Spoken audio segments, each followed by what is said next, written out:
All right, good evening. This is the August 20th, 2025 Cottage Grove City Council meeting, which I'm calling to order.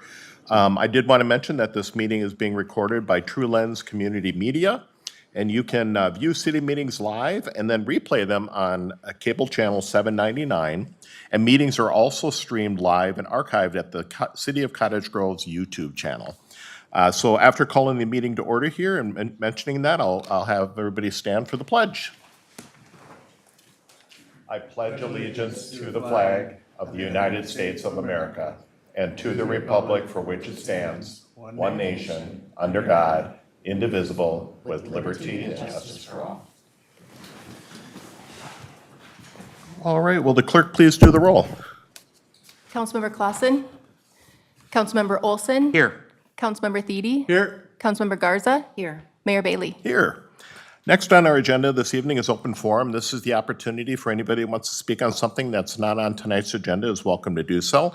We did have a sign-up sheet out in the entryway. No one did sign up, but just in case somebody made it in and wants to speak at open forum, is there anybody in the audience that wants to speak during open forum? All right, seeing none, I'll go ahead and close open forum, and I'll move to number 5, which is adoption of the agenda. I'll move to adopt the agenda. All right, so I have a motion by Councilmember Garza. Do I have a second by Councilmember Olson? All those in favor signify by saying aye. Aye. Aye. Opposed? Motion carries. Number 6 is presentations. We have none this evening. 7 is our consent agenda. Council, is there anything you want to pull off consent for separate discussion or consideration? I will pull C. You want to pull C? I do. Okay. Anybody else? Anything? All right, so then we'll just go to the letter C, which is the massage therapist license. Oh, wait, no, that's not the one. Is that?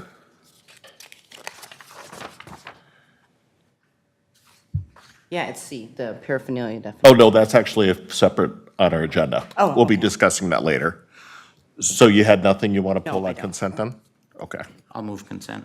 all right, so we have a motion by Councilmember Olson, second by Councilmember Thiede for moving forward on consent. Any other discussion? No. Seeing none, all those in favor signify by saying aye. Aye. Aye, opposed? So if you are, motion carries. So if you are here for anything that was on tonight's consent agenda, all of those items have been approved. We're moving right along here. Number 8 is approved disbursement. 8A is to pay the bills. Move the bills. All right, we have a motion by Councilmember Olson. Do I have a second? I'll second. Second by Councilmember Garza. Any other discussion? Seeing none, all those in favor signify by saying aye. Aye. Aye. Opposed? Motion carries. Number 9 is public hearings, which we do have one this evening. We do, A is the public hearing for issuance of conduit multifamily housing revenue bonds, Real Estate Equities LLC. And Brenda Milanowski, our finance director, will kick this off, and she has a guest that's joining us this evening. I do. Mayor, members of the council, just very quickly, tonight you'll be doing the public hearing for the issuance of the conduit debt, the first piece of that. And our bond attorney law firm is Taft Law Firm. And here tonight to step you through the process is Rhonda Scobie with Taft Law Firm. So I'll turn it over to her. All right, thank you. Welcome. Thank you. Mayor, council members, my name is Rhonda Scobie, and I am a bond attorney and partner at Taft Law Firm. We represent the city in this proposed bond financing. The public hearing and motion before you tonight for consideration relates to the proposed conduit bond issuance for a workforce housing project to be located at the intersection of Hadley Avenue and 100th Street in the city. The project will be known as Hadley Ridge Apartments. As this council is aware, conduit bonds are authorized by state and federal law and the federal tax code in order to help developers of multifamily housing and certain other projects borrow money at tax-exempt rates. If the council approves the bonds will be the obligation only of the borrower. The borrower in this instance is Cottage Grove AH1 LLLP, which is an affiliate of Real Estate Equities LLC. This city will have no financial obligation for the bonds, and all costs of the city will be paid by the borrower. The borrower will also pay an administrative fee to the city for the issuance of the bonds. The council originally considered and approved a preliminary resolution for this project in June of 2024. The action authorized an application to the state for volume cap authority, which was awarded in July of this year in the amount of $30,250,000. The city subsequently considered a resolution earlier this month on August 6 calling for tonight's public hearing and authorizing the submission of a housing program for the project to be submitted to Met Council. This August resolution also preliminarily authorized the use of an increased amount of bonds up to a maximum of $50 million. And it preliminarily authorized the use of recycling volume cap allocation from the Washington County CDA to finance the project through the use of an interim loan in the amount of $8,220,000 to be applied to refund certain outstanding Washington County CDA bonds and to apply the existing volume cap to the permanent bonds to potentially be issued by the city for the Hadley Ridge Apartments. Like the permanent bonds, this interim loan is a conduit obligation, meaning the city, again, has no responsibility for its repayment, and that obligation is passed on to the conduit borrower. This interim loan would also be fully cash collateralized by the borrower and would be repaid upon the issuance of the bonds. Tonight's proposed resolution would provide the final authorization for the application of the recycled bond proceeds and would authorize the interim loan, as well as approving the housing program and the execution of certain documents. A separate resolution for the issuance of the permanent bonds would be presented to the city for consideration later this year, after the terms of the permanent bonds are established and the documents are prepared. I'm happy to take any questions that the council may have, and I believe a representative of the borrower may be in attendance if you have specific project questions. All right, thank you. Council, is there any questions for her or our staff at this point? It's kind of, other than the extension of it from earlier, we did already do this preliminarily at the, a year ago. Yes. So, okay. All right, I guess nothing at the moment, thank you. Okay. So at this Thank you. point, yes, thank you. At this point, I'm going to go ahead and open, this is a public hearing. So if there is anybody in the audience that wants to speak or ask questions on this item, is welcome to do so at this time. Is there anybody at all? All right, seeing none, we'll close the public hearing. And council, number 2 under this public hearing information is what is being asked for a motion resolution. I'll move to adopt Resolution 2025-118, adopting the housing program, approving a public hearing, authorizing an interim loan and the issuance of a taxable interim note of a multifamily housing development, and approving and authorized execution of documents.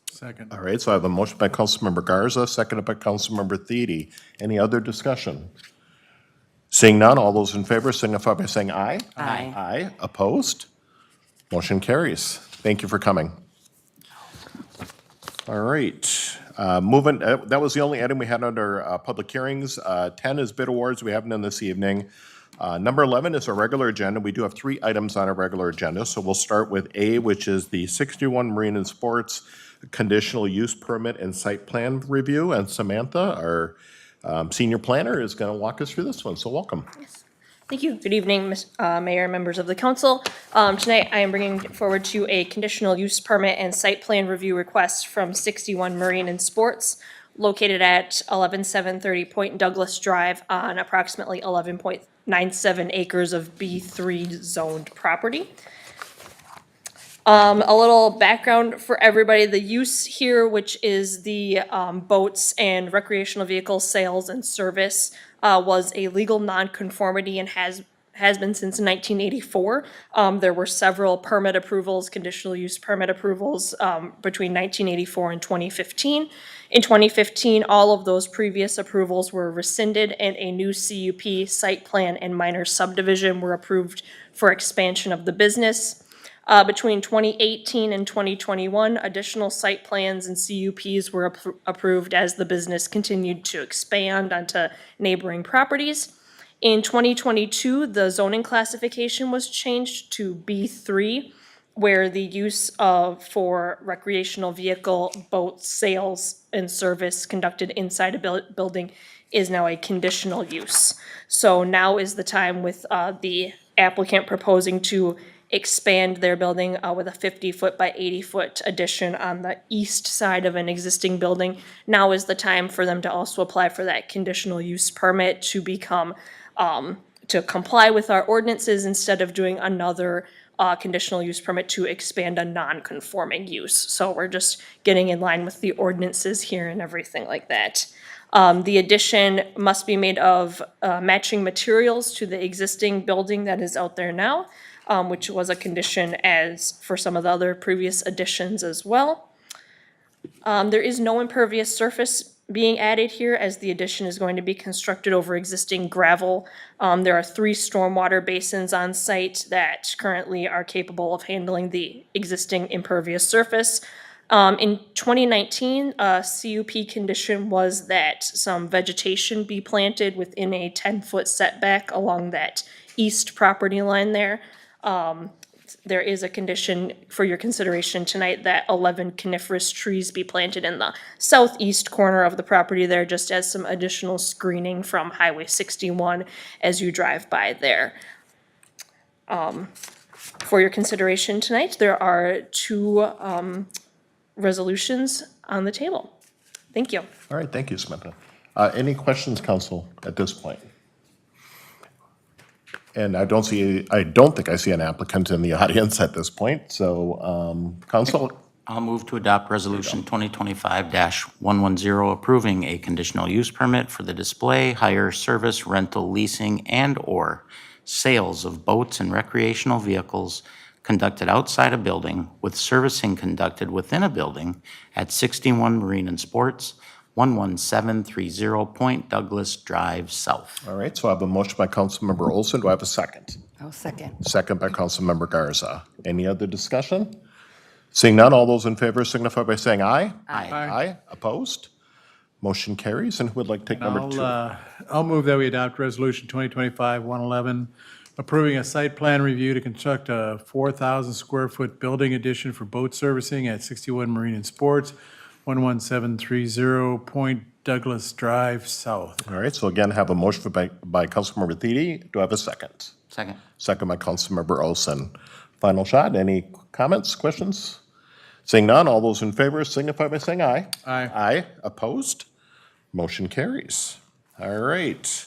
Now we'll move to B, which is Cedarhurst Historic Conditional Use Permits, zoning amendments, site plan review, and business subsidy agreement. And our Community Development Director, Emily Schmitz, is going to take us through this.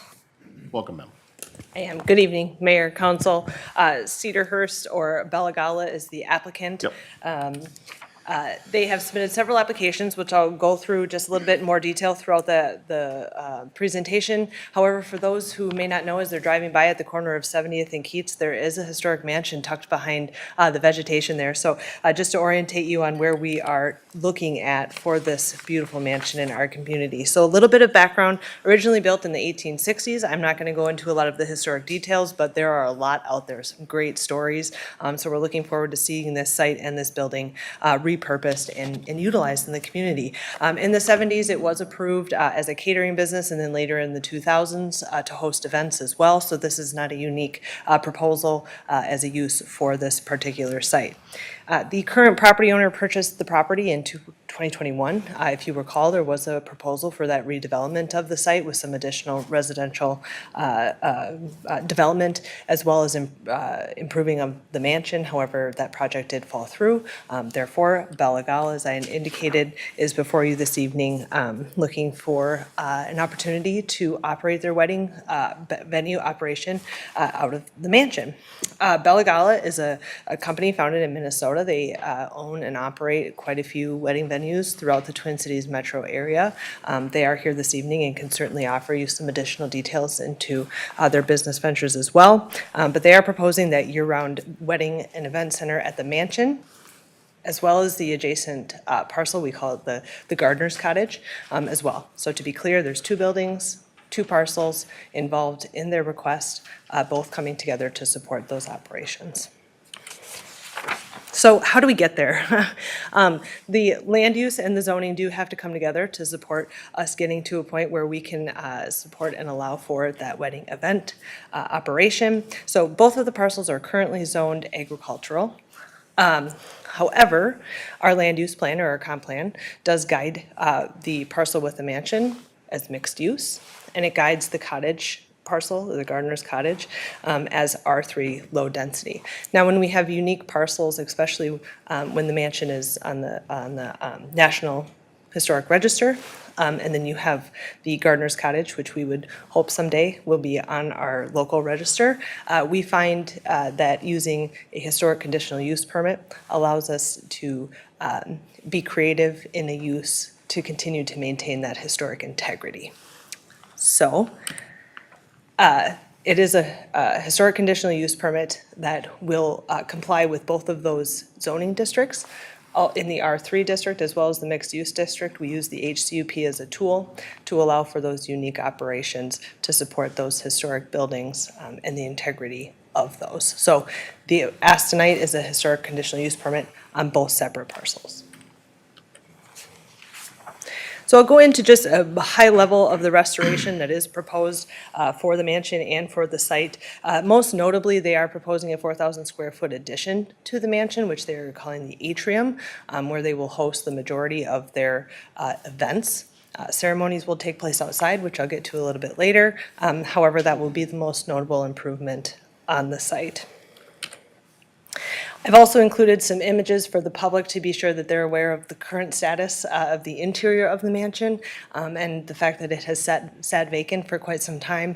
The improvements, I'm going to use the word intense, will be intense, but the applicant is committed to meeting those standards. They are working towards historic tax credits with SHPO, the State Historic Preservation Office, which requires them to align with certain standards at the state level and maintain that historic integrity. So even as you see the deteriorated nature, this applicant is committed to making those improvements.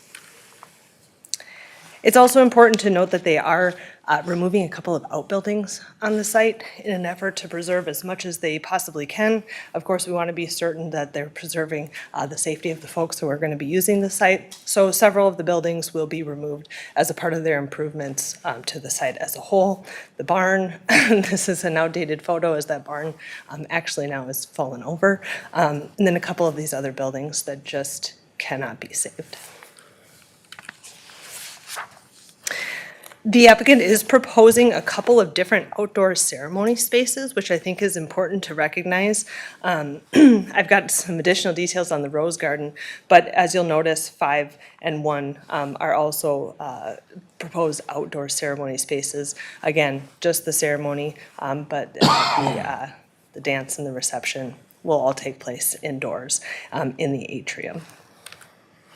So as I mentioned, the rose garden, which was a focus to ensure was maintained on the site, the applicant, if you can see color from this site plan, I'm assuming it is just going to be gorgeous as we look at the, especially the vegetation that they're proposing to make sure that this particular outdoor ceremony site is the integral part of the wedding venue as a whole. It's important to note the way that they're orientating the addition to the mansion. The rose garden actually sits real central into the site. I would say protecting it quite well, but also protecting the adjacent properties as well. They've really put a lot of thought into how that orientation matters and makes sense to limit the impact to those adjacent properties. They will be aligning with our standard hours of operation, ensuring that any of those amplified music, sound, et cetera, ends no later than 10 p.m. Sunday through Thursday, and 12 a.m. on Fridays and Saturdays, which aligns with other event centers that we do have within the community.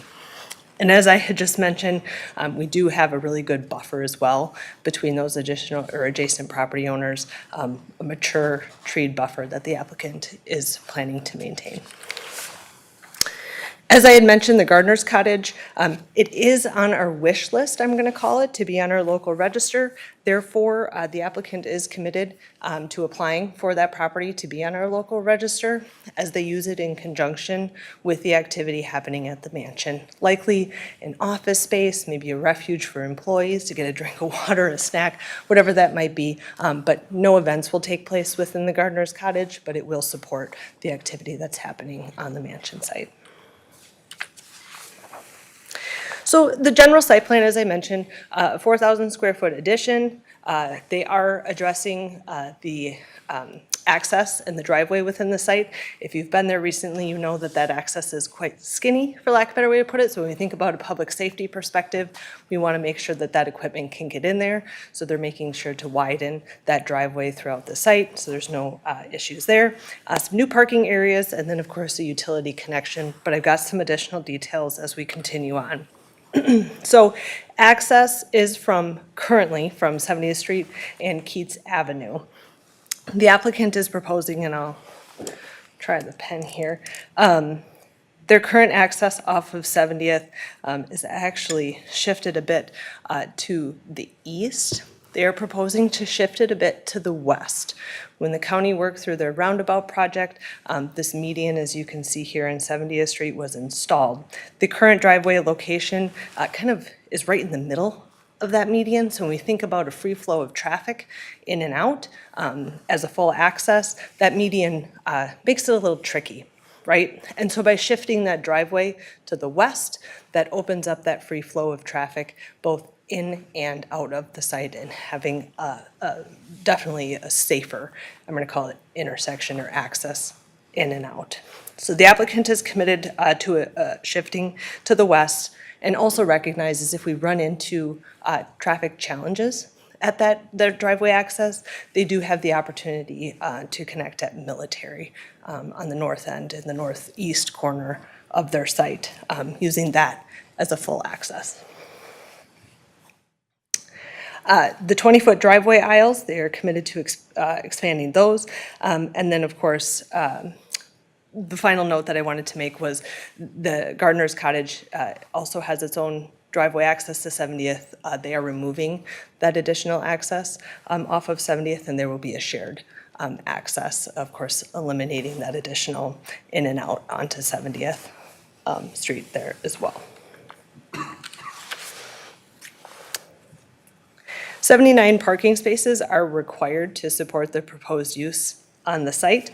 The applicant is providing 80 parking spaces. Now, what you'll notice that's quite unique about what the applicant is proposing, and this will lead me back to the HCUP as well, they truly were committed to finding opportunities and ways to preserve the real aesthetic feel of the site, the mansion, and the history. So the applicant came to us and said, hey, we're really interested in using this unique material. It's called True Grid. Don't ask me specifics about the engineering, but what I understand it to do is it allows for these folks to maintain that grassy area for parking spaces as opposed to adding in a more pervious surface. Or impervious surface, rather, but it holds the soil in place, so we eliminate the potential for muddy surface or washing with rain events and things like that. So they are proposing that unique material to be utilized for their parking surface, which again aligns with that historic conditional use permit request. They are proposing to connect the mansion to utilities, which are currently stubbed in 69th Street in that court there. So they will extend that connection all the way to the mansion to ensure that they're not operating on the existing septic and well that are out there. They are proposing, and again, their focus was to limit the impervious that they were adding to the site. However, for the impervious that they are adding, they do need to find a way to treat and manage that stormwater on site, which they are doing with a small basin and flow through and off the site appropriately. Minor tree removal on the site, so no need for us to worry about tree mitigation, and certainly meeting that minimum landscape requirement with the improvements specifically to the rose garden, but also throughout the site as a whole.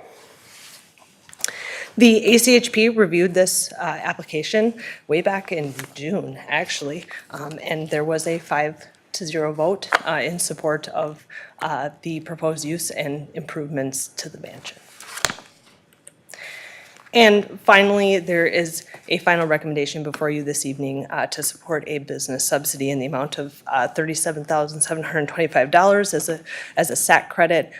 We certainly appreciate the proposal for the economic driver on this site within the community and continuing to support that economic growth as well. Several recommendations before you this evening. The applicant is here if you have specific questions as well. All right, thank you. First of all, council, do you have any questions for Emily? We'll start here and then I'll work my way. Councilmember Olson, please. Thanks, Emily. This presentation gets better every time I see it. So I appreciate you bringing this forward, and thank you to the applicant for being here this evening and for your interest in this site. One question that stems from the changeover to public utilities versus well and septic, will this well be sealed then at that point? Mayor, Councilmember Olson, it will be. Yep. Okay, perfect, thank you. Was that it? That's it? Okay. Councilmember Thiede. I was just curious on, the alternate entrance and exit from Keats and Military over there. Would that replace the existing Keats drive-in?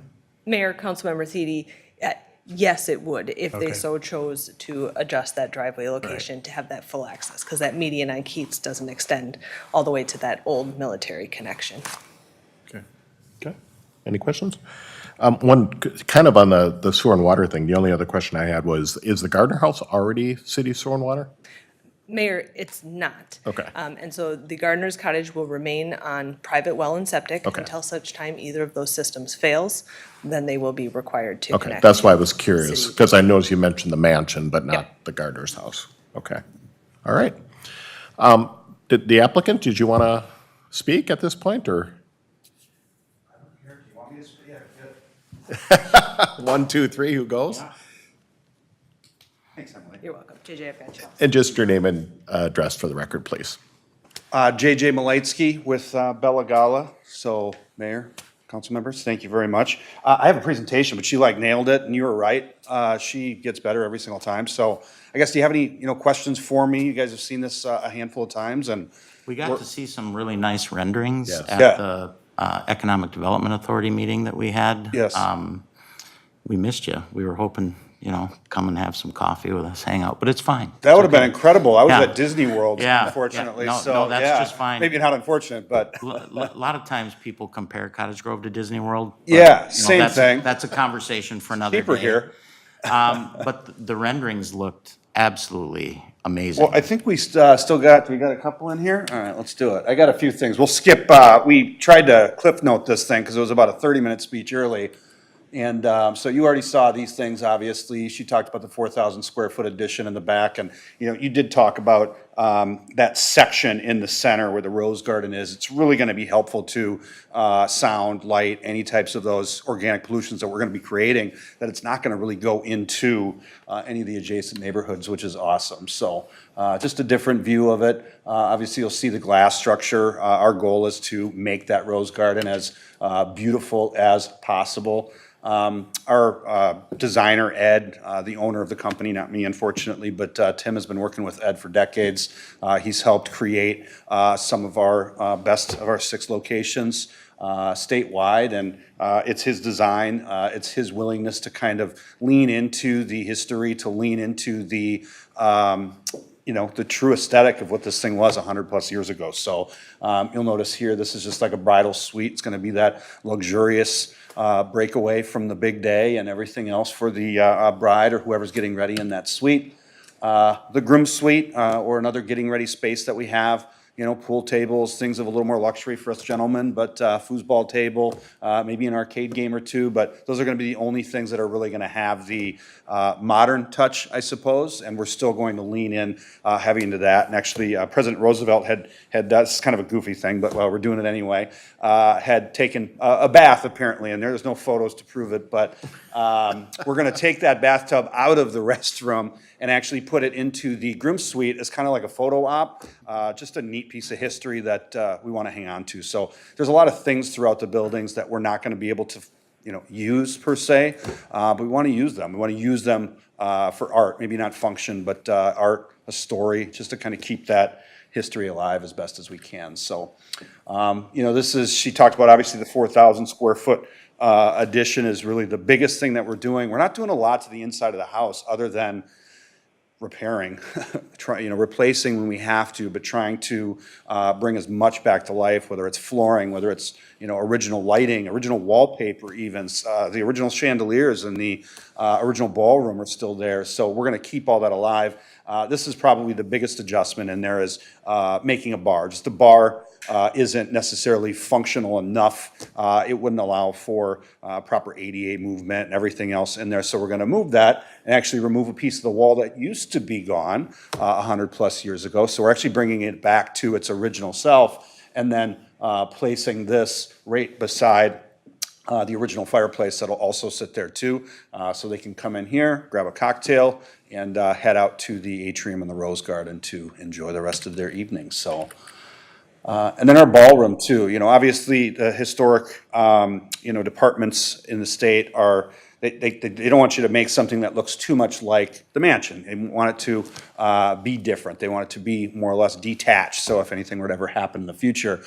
So the exterior of that is certainly gonna have some modern feel to it, but the interior is where we wanna bring in some of those, more period pieces. We're talking about an old, historic, 100+-year-old fountain that's actually gonna be inside. You'll see some of the lattice attributes in there. Lattice was apparently pretty awesome back in the late 1800s, early 1900s. And again, just trying to lean as far as we can into the history of the place. So just another approach. You'll even see some of the lattice on the ceilings to create some dimension and actually a little bit of a sound barrier too, which is cool. So, and yeah, there we go. Is that too bold? No, that was Approval great. forward, let's go. Yes, Councilmember Garza. Those are awesome. They're amazing. Thank you. Looks really awesome. So when do we expect to have our first event there? If you approve, I don't know, we could go there after this. It'd be free, complimentary. No, we are shooting for next August. So we're still, obviously this is a major milestone for us to get this thing done. And other final approvals, we're hoping for early September from, financing to all that other stuff, SBA and all those things are still jumping through a couple of hoops, but it's about an 11-month project. And so our goal is to begin as soon as possible. We're really kind of ready to start swinging hammers as soon as we get that final approval, which is great. So Thank you. you're welcome. Thank you. Councilmember Olson, one more item. Thank you. Recently, our former public safety director and his wife attending their son's wedding at your facility in Chaska. Wonderful, but very nice. And they had the opportunity to chat with some of the personnel in Chaska about the fact that you were looking at this site and trying to come to Cottage Grove, and I think there was a lot of mutual excitement there because they really were impressed with the offering in Chaska. And I have no question that if you can move forward in the manner that you have planned, this really is going to become another jewel in the crown here of Cottage Grove, as it was for many, many years way back when. I have something I want to share with you, and I have not shared this with any other members of the council, nor have I shared it with the staff, so don't worry, it's nothing crazy. We take Christmas pretty seriously here in Cottage Grove, and in fact, Mayor Bailey is affectionately known as Mayor Christmas. If you ever go by his home during the holiday season, it's like you're going by MSP Airport with the amount of lights and doodads and different things. I don't know how he does it, but he does it. As I think about a neat event at the mansion, I think about maybe a Christmas ball. So as you're putting your plans together and you're thinking about next year in August and what have you, if that's something that you might consider doing, I'd be happy to, pitch in and help organize. I happen to be the president of the Lions Club here in town, and I've shared it with a couple of my Lions colleagues, and they think it's an amazing idea. This kind of a facility would really up the game. It's a little different than having a dance at the VFW, if you know what I mean. Yeah. So just something I wanted to put out there in the ether and see if we can bring that to life at some point. But to see Mayor Bailey in the suit and the tails and all that at a Christmas ball, I think would be pretty neat. And definitely would be something that the community would enjoy. Otherwise, you have my full support. I'm really looking forward to seeing what you guys can do with this. The drawings are amazing. The planning has been done impeccably well. You've been very careful about maintaining the true character of the facility and the grounds. And I really look forward to when we can, pop the champagne cork and get going. Fantastic. Yeah, the only other one thing, it wasn't mentioned in this meeting, but it's been mentioned in all the other ones, and you kind of alluded to the Chaska events place, that you guys have experience in doing these kind of things with historic buildings. So some of the pictures and the renderings that we've seen of these other buildings that you guys have done actually gets us to where I think we've always wanted, I can say, as a council. Even the last people before you that were coming with some ideas really wasn't the greatest on what we thought, the property could be doing. So It just didn't very, fit. very much happy with what you guys are proposing on this site, Yeah. so. Thank you. Thank you, thank amazing. you. So council, we have like 6, so maybe if you'll. Can we get those back up on the screen? Yeah, please, Emily? I did something, so. No, that's No, okay. that's all right, All thank right. you, thank you. Thank you. Yeah, that's exactly right, too. Till I find it here.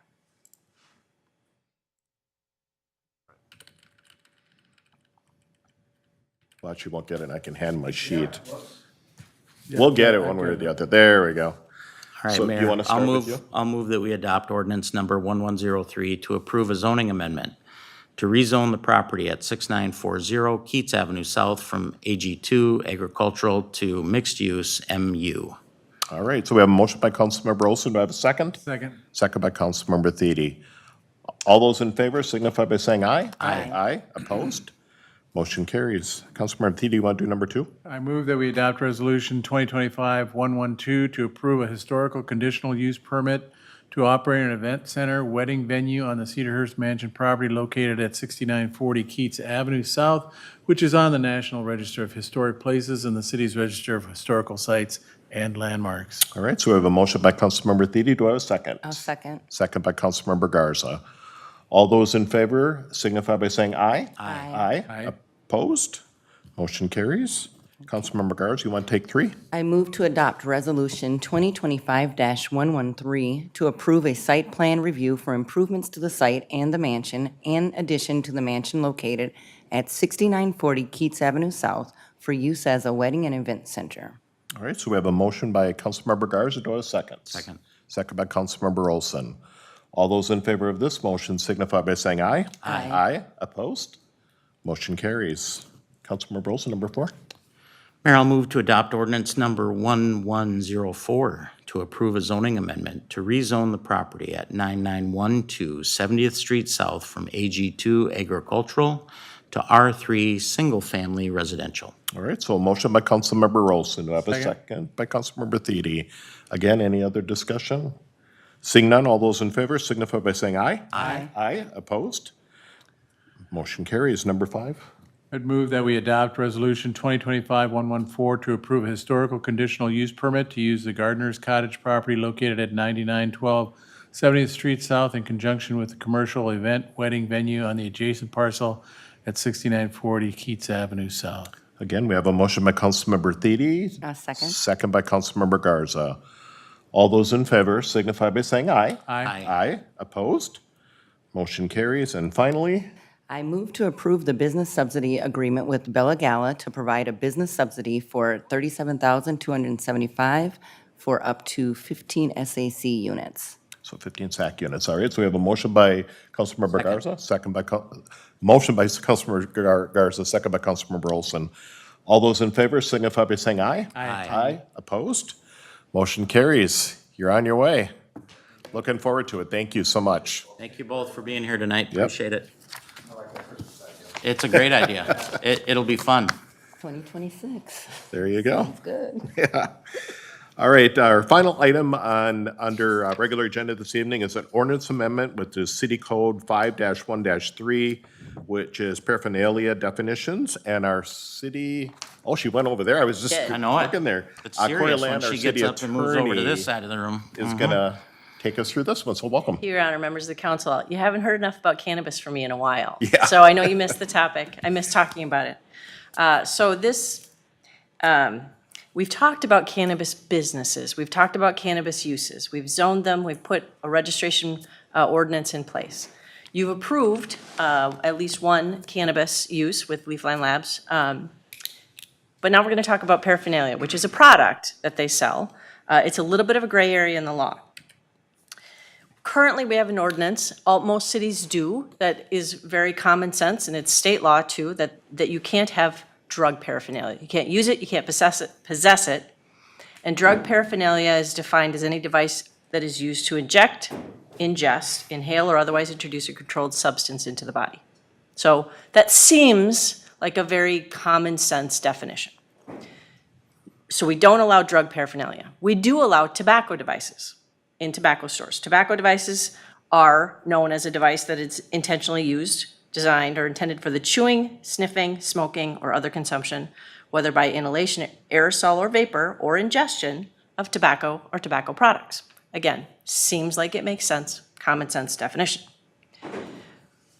The way that the city currently interprets these two definitions is that you can sell, obviously, tobacco devices at tobacco stores.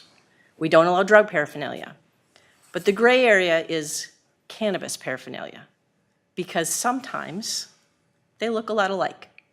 So we had an application from 2 tobacco shops that have requested the ability to sell cannabis paraphernalia. You may say, well, don't we allow that today? And the answer is no, we don't, because it is often indistinguishable from drug paraphernalia.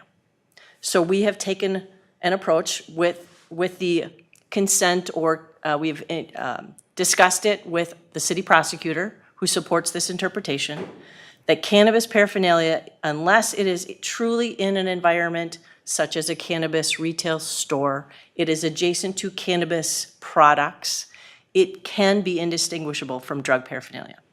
So we have said tobacco stores, you can't sell cannabis paraphernalia. So these 2 tobacco shops, it was Cottage Grow, or CG Smoke Shop, which is on East Point Douglas Road, and Moonsoon Tobacco, which I believe is the one next to Duncan on 80th Street. They have requested that we make the definition clear that tobacco shops can sell cannabis paraphernalia. So cannabis paraphernalia, similar kind of definition, includes equipment knowingly or intentionally used primarily in ingesting, inhaling, or introducing cannabis into the body. So we have all these different kinds of devices. What are we talking about? So this is some pictures I picked off the internet of drug paraphernalia. I am not a connoisseur, I'm not an expert in any of these devices, any of them. But these are what I've asked other experts from the Drug Task Force, help me out here, understand what these products look like. So this is drug paraphernalia. This is tobacco paraphernalia that tobacco shops can currently sell. And this is cannabis paraphernalia. So you can see some of them are very unique to their product, and some of them, when you put them side by side, can look similar and also can be used for all three kinds of products. So this is sort of the interpretation question that we're in right now. We have taken the strict, as I said, interpretation that we don't allow anyone to sell cannabis paraphernalia.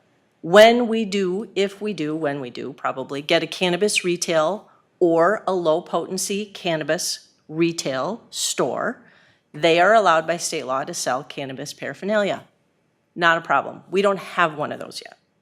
So who can sell cannabis paraphernalia? I asked this question of the Office of Cannabis Management, and they said, well, clearly, a cannabis store can. Clearly, well, not quite as clearly, but we think you can kind of get there by connecting dots that a low-potency retail store also could. And I agree. I think you can, that is a natural segue into the product. You know, if it's a low-potency store, whether it's adult use or low-potency, cannabis products, cannabis devices. So who else can sell it? They didn't have an answer to that question. And so they felt like it was an interpretation question that each local government could decide for themselves. Because it is a vague area in the law. It doesn't say that anyone can sell cannabis paraphernalia. So that's why we're posing the question to you. There has been an application to make an ordinance amendment to allow cannabis paraphernalia to be sold at tobacco shops. That is the specific request that was made. But I pose to you that you actually have three options. You can say, we're going to leave it as is. The ordinance says no drug paraphernalia anywhere. Our interpretation is cannabis paraphernalia looks a little bit too much like drug paraphernalia, so nobody gets to sell it other than when we get to the point of a cannabis retail store. So we'll leave the ordinance as is. Or you could allow what their application is, which is to do an ordinance amendment that would specifically say we're accepting out from the definition of drug paraphernalia cannabis paraphernalia. So that is not included, that is not overarching in the definition of drug paraphernalia, and it is a legal product to be sold. And we would allow it only at tobacco stores, which is what the ask is. So the ordinance that I've drafted in just for review, not for adoption tonight, just taking a stab at what it could look like to amend the ordinance, all we've done so far is accept out cannabis paraphernalia from the definition of drug paraphernalia.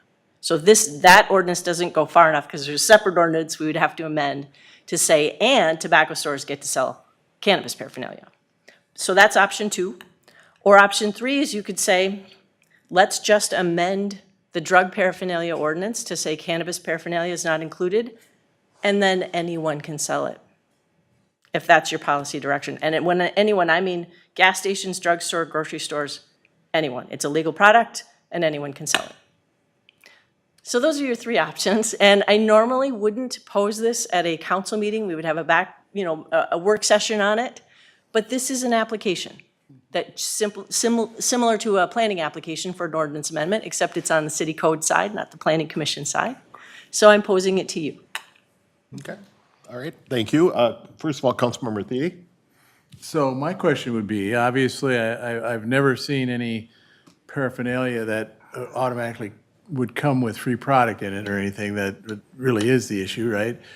So what would be the problems with just saying everywhere? What kind of issues would we run into? Your Honor, members of the council, you would have to decide if these are issues. This means that products that look like this could be sold at any retail store or any store that wants to sell the kind of product. And if you think that's not a problem, then that's not a problem. So when I look at this, I don't know that I would say it's necessarily a problem, because you could do whichever in kind of in any one of those things. In some of the other documentation we had, it said, for the purpose of this section, drug paraphernalia shall mean all equipment, products, and materials of any kind which are used intended for use or designed for use in planting, propagating, cultivating, growing, harvesting, manufacturing, compounding, converting, producing, processing, preparing, testing, analyzing, packaging, et cetera, et cetera.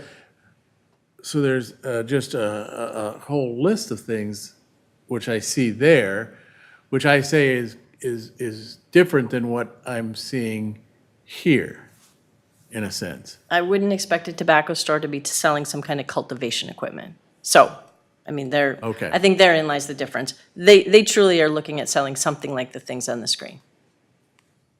So, but again, the ask is just to be sold at tobacco stores. And I'm asking, do you want to open it up? Do you want to close it up? Do you want to go in between? Okay, did you have a question? I do. Okay, then I'll come to you, Councilmember. So Councilmember Olson. Thank you. We recently had an application come before us for low-potency hemp, which is somewhat different than what we're talking about with pure cannabis, but, you know, from a chemical perspective, THC and all that is still part of that. So what I think I heard you say earlier is, you know, at this point, we don't have anybody selling that, but we will soon. At that point, they would be eligible currently to sell this? If you Product? chose, yeah, under state law, it's the gray area. It doesn't, there's a section of that 342 new statute Right. that says cannabis paraphernalia can be sold at cannabis retail stores, period.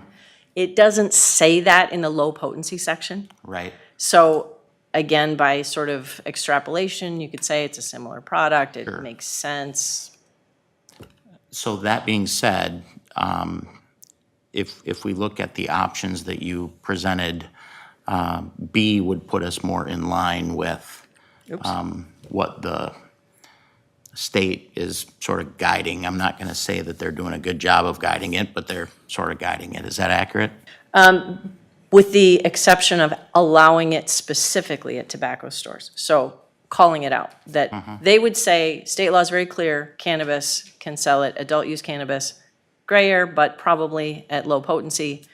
Anywhere else would be up to the city. And the tobacco stores are the applicants that are Correct. currently asking for that opportunity. Yes. Okay. And Your Honor, members of the council, if I may add, we did a little informal survey, or found one, of what other communities, I was tobacco just stores. gonna ask. Thank Yeah, you. and it really varies. And some, you know, I couldn't even say it's 50-50 tobacco stores, whether they're selling it or not.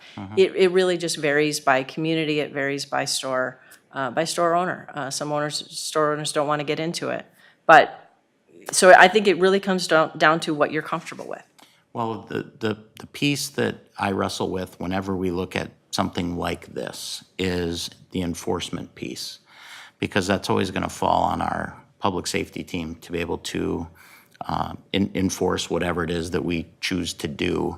I'm assuming that our public safety director and our public safety team have been engaged in these conversations. Have you been able to identify a preference or thought on anything they may be uncomfortable with or comfortable with here? Your Honor, members of the council, I think the problem is this picture. Unless it is next to a spoon with residue in it, they can't say for sure that it's drug paraphernalia. I actually had an email from the drug task force from the sheriff's department today, and the one who's sort of been guiding me through this discussion with you. When I said, I don't understand, you know, you gotta help me out with the difference. How is the council gonna be able to understand the difference between drug paraphernalia, truly drug paraphernalia, and cannabis paraphernalia? And he said, I can't even tell the difference. So is there a recommendation or a clear line? No, there's not, because this is unfolding. I think, you know, the safest approach would be to say all cannabis uses get to sell it, and that's it, then we know what it's for. But if you want to open it up to tobacco stores at their request, other communities are doing it. I see. I wouldn't say intentionally, though. I could not find a single ordinance, and I looked, where a community has said, we are allowing the sales of cannabis paraphernalia at tobacco stores. So it's being done, and it's not being enforced as drug paraphernalia. Right. So I think that's the position that most communities are taking is, Well, You can't tell. we do have a neighboring community where this does get sold at tobacco shops, which is, I think, what prompted It is. our local community tobacco shops to ask the question. And from where I stand, I think option B seems like a reasonable and fair option, based on what I know to be true of what is occurring in some other communities. But, you know, that's as far as I'd be willing to move the needle. I'm not, definitely not in favor of kind of opening Pandora's box and letting it happen everywhere. But again, I always go back to that enforcement element. There's an educational piece along with this too that we'll need to engage in, but at least for me, Mayor, I would favor option B. Okay. So my- Councilmember Garza. Thank you. So my question, Corey, with our tobacco store and our cannabis store that we already have in town, are they already selling products that are nicotine but are similar or look something like the products you had on the screen? Councilmember Garza, I honestly don't know what the tobacco store is, what kind of products that they're selling. They can sell tobacco devices. All of them, we have, I think, 3 tobacco stores that are exclusive tobacco stores. That's Regardless, they are all complying with our you can't sell cannabis devices. No, and so And I- so they're selling something that looks like tobacco devices, but not cannabis devices. And Leafline, which is the only manufacturing, doesn't have a retail component. They're not a store. So my question is, we haven't gone to the tobacco store to see what type of devices they're currently selling. So what I'm really alluding to is, they're probably already selling these devices, but They are calling not. them nicotine. Yeah, no, use. they are not selling devices that could be used for cannabis. They have been told, this looks like a cannabis device, you can't sell it. So they don't sell any like tobacco pipes or anything? I mean, I'm sure the And I'm old-fashioned asking- kind of pipe, yes, but The reason why I'm asking Sure. this is because if they're already selling these type Right. of products and now they're just looking to rename their section a cannabis use section, were they already selling this stuff in their store? That's Your what Honor, and Councilmember Garza, I don't think so, and that's why they're making the ask. Otherwise, I don't think they would have applied for this. If they were already selling a product that looked close enough, I don't think they would be making the request of us to change our ordinance to make it more clear. They may want to expand their operation, so that's probably, instead of be. just calling it strictly tobacco use, they may be able to expand to the other products. So that's the reason why I'm asking this. But the low-potency store is not selling paraphernalia. Right. Councilmember So Thiede. how about a liquor store that sells tobacco? No, has this would tobacco be license. for exclusive tobacco Just stores tobacco only, shops. not anybody with a tobacco license, not just anybody with a tobacco license. So how do they get around that? So if you're only a brick and mortar tobacco store, but if you hold a tobacco license, you're not allowed to do that? Only a tobacco store, strictly? Your Honor, members of the council, that would be my suggestion, otherwise you're gonna find them at every, again, gas station and Yeah. bar, and anybody that has a tobacco license as part of their, the rest of their business. The one question I have, I'm trying to remember back when we had these discussions. Is it accurate that liquor stores are not able to sell any of that? Is that accurate right now? In Cottage Grove, Well, whether it's Cottage Grove or anywhere, I just was curious. yep, liquor stores can sell the low-potency beverages. And That's, yes, the beverages. The beverages, But not, that's, But not the. in Cottage Grove, we have not allowed low-potency other products to be sold at liquor stores. It would just be the beverage. okay. All right. But liquor stores can sell pipes.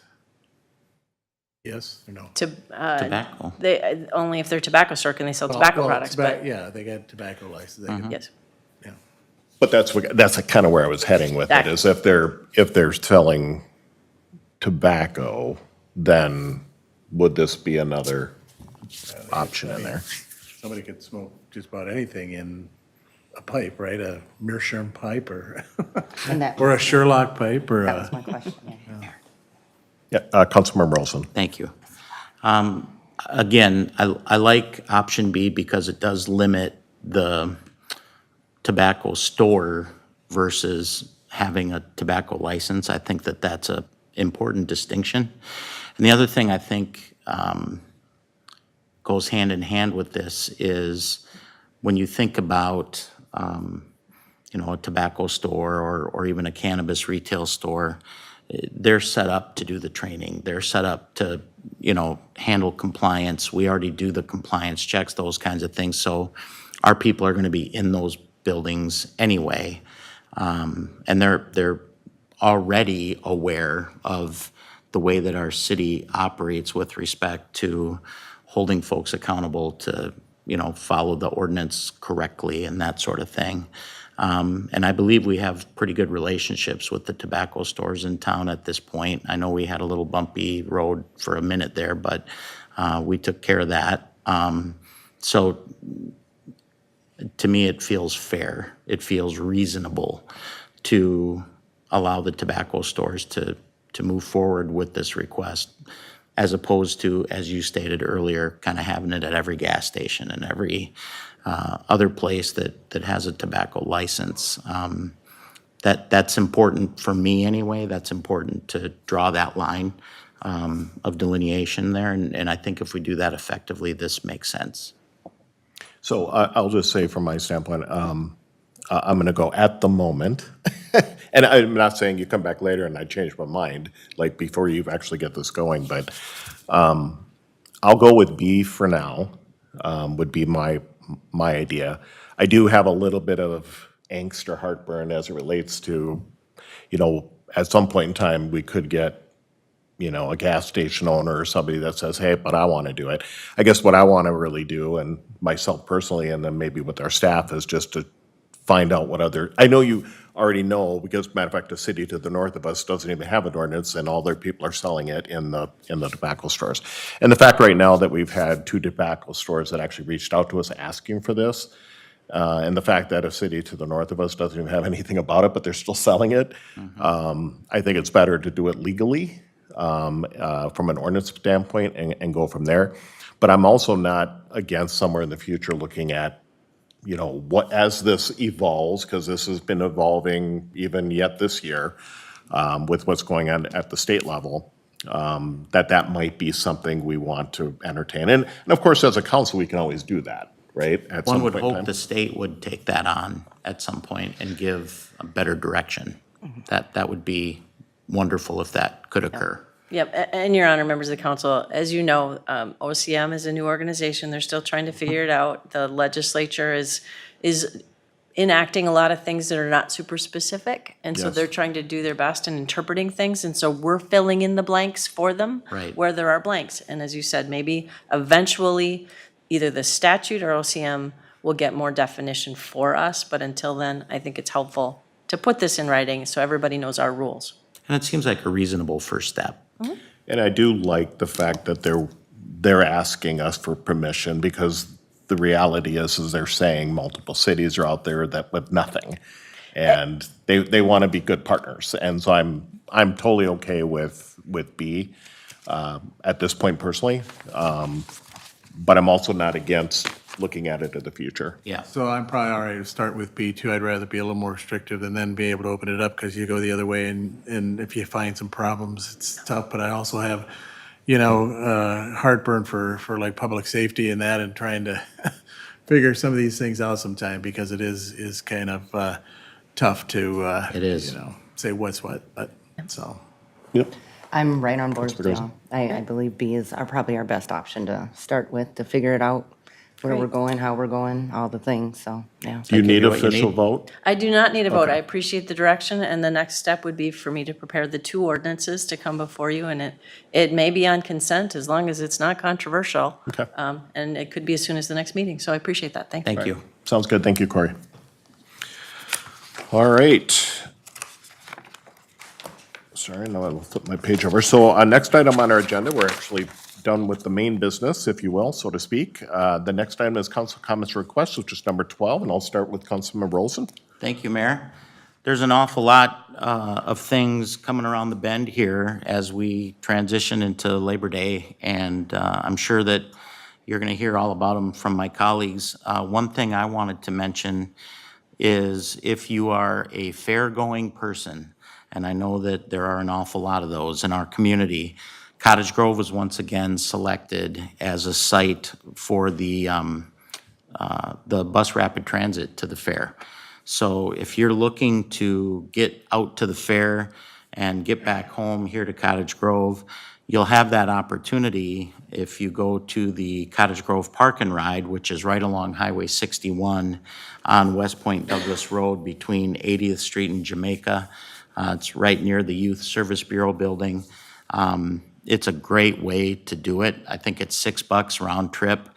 The first bus in the morning leaves, I believe, at 8 a.m., and the last bus at night comes home from the fair at midnight, except for Labor Day, which is the last day of the fair. That morning bus is at 8, but that evening bus is 11 p.m. That'll bring you back home from the fair. But when my family and I go, that's the only way we go. And I'm telling you, it's really great, but be prepared because a lot of people like to use that. So they do have buses that circulate pretty regularly. But again, if you're interested in getting out to the state fair, and it sounds like this weekend the weather's going to be beautiful, make sure that you consider the park and ride here in Cottage Grove. It's well worth the $6 round trip price. By the way, kids that are 5 and under are free. And we also have disabled veterans who get to travel for free on the bus. So if you have young ones, you don't have to pay that price. Finally, if you're an electronics person and you're into the Metro Transit app, which I didn't even know they had an app, but I guess they do, that $6 round trip price is only $5 if you buy your ticket through the app. So it's a great way to save a little money. And with that, Mayor, I'll turn it back to you. All right, thank you. Yeah, it is, I think it's going to be busy this week It at the is. fair. Yep. Councilmember Thiede. Yep, and we always typically take that bus too. In fact, we're gonna take it tomorrow. There We're you gonna go. try Are you the going for day one? First day, yeah. All right, there you I've go. never gone on the first day before, but, so that should be fun. And also, I guess the other thing I have is Mo wanted me to see if Yo wanted to go to see Moana 2. Try to fit that together. Yeah, I got it. But at any rate, it's Movies with Mo is tomorrow, and it's at it's Highlands Park, Highland Park. Yeah, Yep. okay, you didn't have that down here. sorry. At Highlands Park at 7 p.m. and that's tomorrow. You gonna have popcorn again? Free popcorn, free lemonade, and free glow sticks. Holy cow! Movie How can starts you at beat dusk. that? Yeah. So I think you want to go. Yes, You wanna last see one of the Moana. season, so. You gonna be back from the fair in time to get to the movie? No, I'm not gonna Okay, get to all see right. it. I've seen Moana 2 already. Is that it for you? Yeah. All right, Councilmember Garza.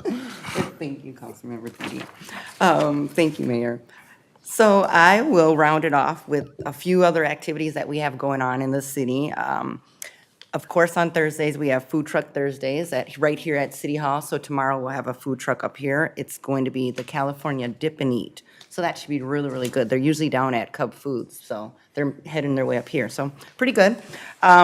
Also, our Food Truck Festival, that's coming around the corner. That's on September 13th from 11 to 6 at Kingston Park. I believe we have 40-plus food trucks or so? 35. 35. 35, okay, Yep. close. But there is a waiting list too of other food trucks who want to get in. Oh, okay, and I see it right there, sorry. So there's a marketplace, there's a kids' activity, there's a beer tent. I'll be volunteering there for a few hours. And then we'll have live music. Again, Basic and Boring will be there from 11 to 2, and Revved Up will be there from 3 to 6. So they're always a fun event. If you're not doing anything, come on out and enjoy the day with us.